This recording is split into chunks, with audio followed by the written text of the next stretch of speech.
Hello friends, Assalamu alaikum. Welcome to another vlog.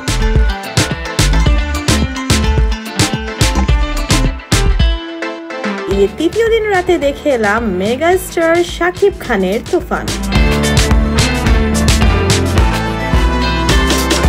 কেমন ছিল তুফান তা নিয়ে আজকের এই video.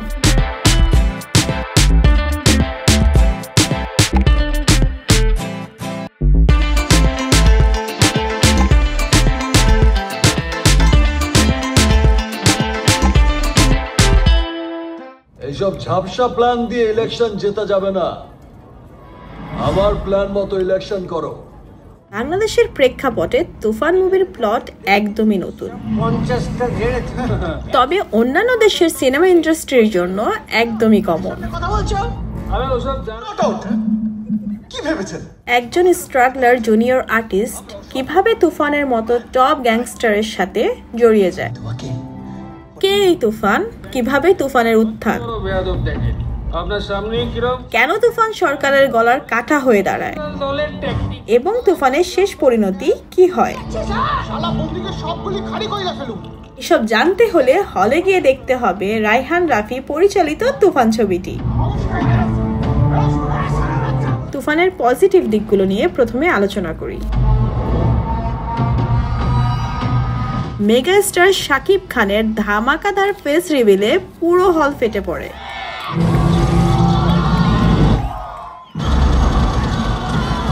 Introducing Khalid bin Ghani ওরফে তুফান।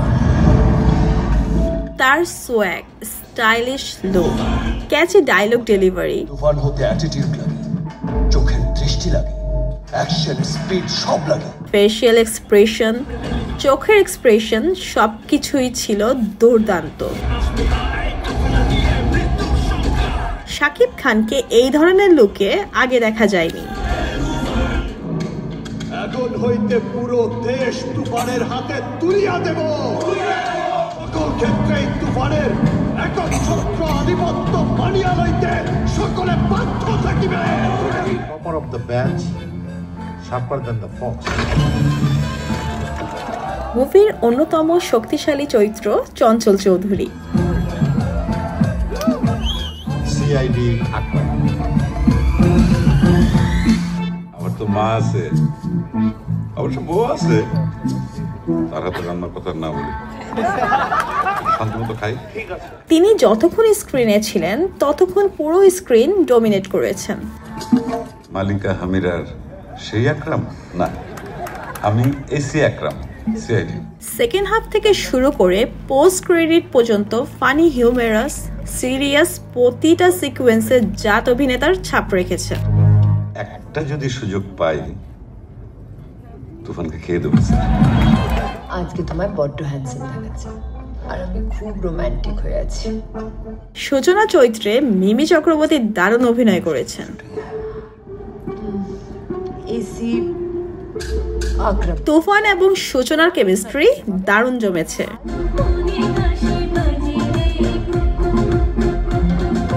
গাজী রাকায়াত, শহীদুজ্জামান সেলিম, ফজলুর রহমান বাবু, সুমন আনোয়ার দুর্দান্ত অভিনয় করেছেন।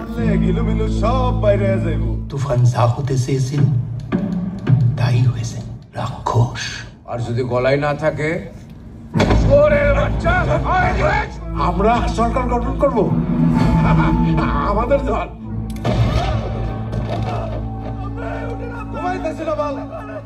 কথা কয়ে মাথা ধরাই দিছে কে?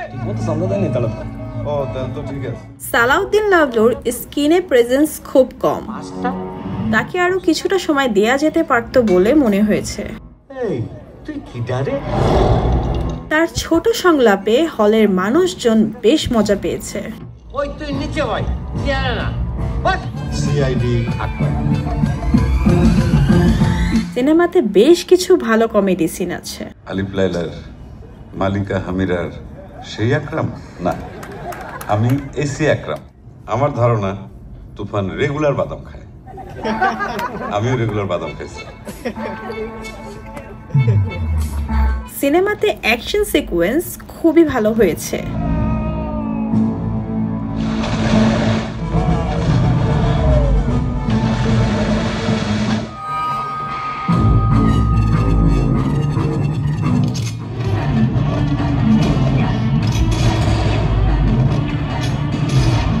Cinematic canvas, camera work, set design এবং ছোটখাটো কিছু ভিএফএক্স এর কাজ, কালার গ্রেড, আমার জন্ম কলকাতায়, এডিট দারুণ হয়েছে। একটার পর একটা সিনেমা সাইন করে চলেছে সূচনা। আমি তো তোমারে অনেক ভালোবাসি, তুমি আমারে ভালোবাসো না। ক্লাইম্যাক্স ভালো, তবে পোস্ট ক্রেডিট সিনের টুইস্ট একদম অন্য লেভেলের। শান্ত।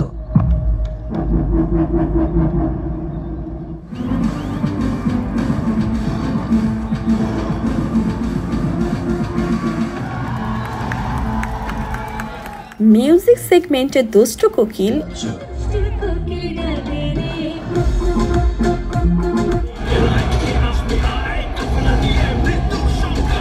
এবং তুফান টাইটেল ট্র্যাক পুরো হল কাঁপিয়েছে।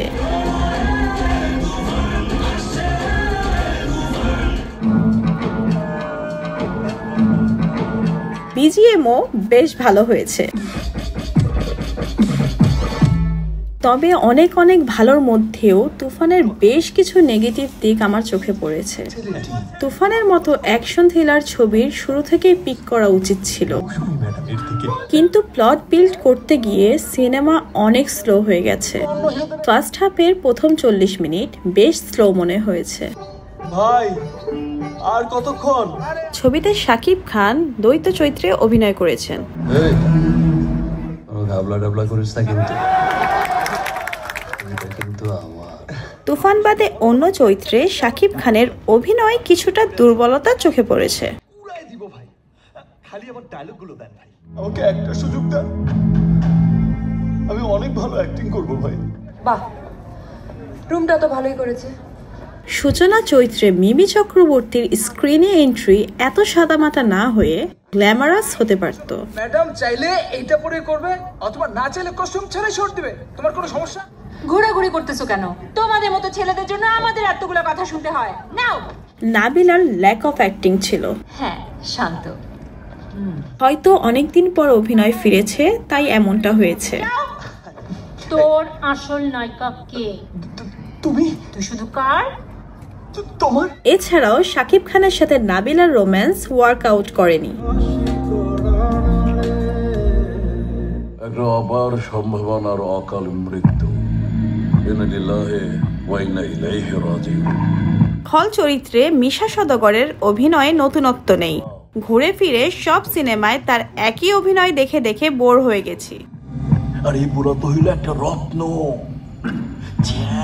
সিরিয়াস সিনে গাউসুল আলম শাওনের অভিনয় যাচ্ছে তাই লেগেছে। আমি একটা সামান্য ফাইট ডিরেক্টর, তোর হিরো বানানোর ক্ষমতা আমার নাই। আমার নেক্সট সিনেমা তুই হবি সেকেন্ড ভিলেন, মনে রাখিস। বেশ কিছু কমেডি সিন ভাড়ামি মনে হয়েছে। This is Maru. হিরো যদি বলে রক্তের রং সবুজ, তাহলে রক্তের রং সবুজ। রক্তের রং কি? সবুজ। মেইন ভিলেনকে দিয়ে মার খাওয়ান, ও তো সেকেন্ড ভিলেন। আগে সেকেন্ড ভিলেনের কাছে মার খাওয়া শেষ। কিছু ভায়োলেন্স সিন ব্লার করা যেত, যেহেতু অনেক ছোট বাচ্চারাও ছবি দেখতে গিয়েছে। ইন্ট্রো গানটা ডাঙ্কি মুভির লুট গায়া গান থেকে অনেক বেশি ইন্সপায়ার্ড মনে হয়েছে।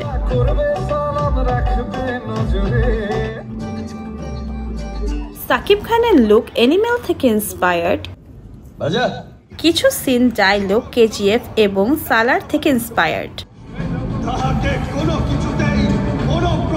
উড়াধুরা গানে রাইহান রাফির উপস্থিতি খুবই লেইম লেগেছে। তুমি জানো কাদের সামনে কথা বলছো? বেশ কজন অভিনেতা অভিনেত্রীর বাংলা সংলাপে কলকাতার টান শুনতে ভালো লাগেনি। আপনার সামনে কিরকম সিগারেট ফুঁকছে। কিছু সিকোয়েন্স অনেক বেখাপ্পা মনে হয়েছে, যেমন তুফান বাংলাদেশে তার আলিশান রাজপ্রাসাদে থাকেন, অথচ পুলিশ তাকে খুঁজে পায় না। সে খোলাখুলি ঘুরে বেড়ায়, অথচ প্রশাসনের কাছে তার ঠিকঠাক কোনো ছবি নেই।